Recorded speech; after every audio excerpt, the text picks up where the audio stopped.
Okay, welcome to our backyard biodome here. So when it comes to greenhouses, there's lots of different options one has to building them.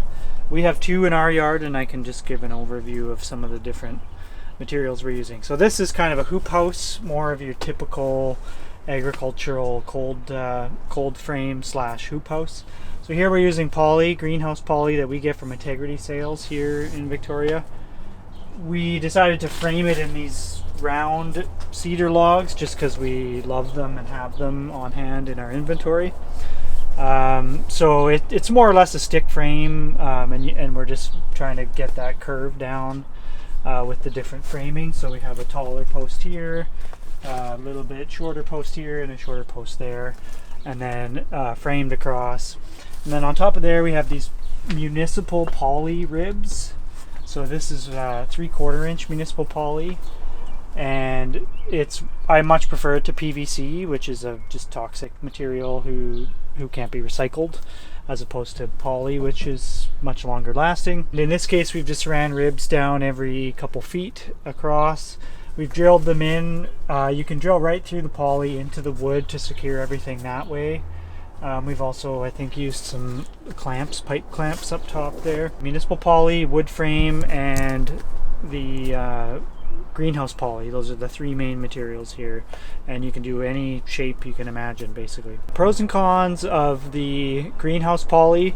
Cons would be it's very breakable. We have a rose bush above us here that we have to constantly prune, because if it grows on top of here, you're going to get leaks.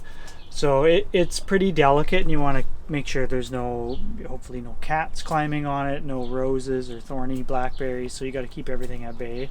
Thermal efficiency of poly is pretty low, so it's obviously very thin, so it's not going to trap that much heat. It doesn't have a high insulative value, so you're going to be losing some heat out compared to other types of material.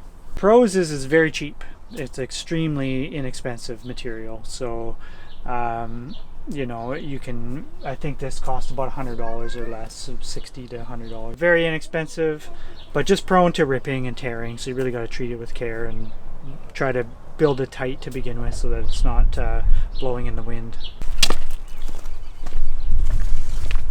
So in here we have a different style of greenhouse, and we moved into the original frame here, which is 2x4 frame, and this is all glass here.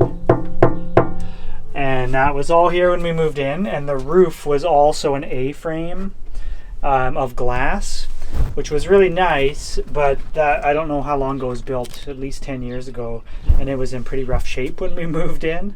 And that was a real challenge, because this winter we replaced it, just knowing that there's glass on an A-frame.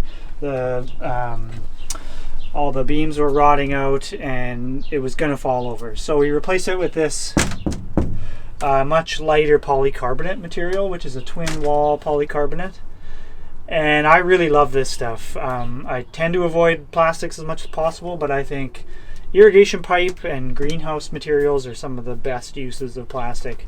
So this is a polycarbonate. It's a very stable type of plastic. It's twin walled. It's got way better insulative value than the poly that you see in the other greenhouse, and it's very light and easy to work with.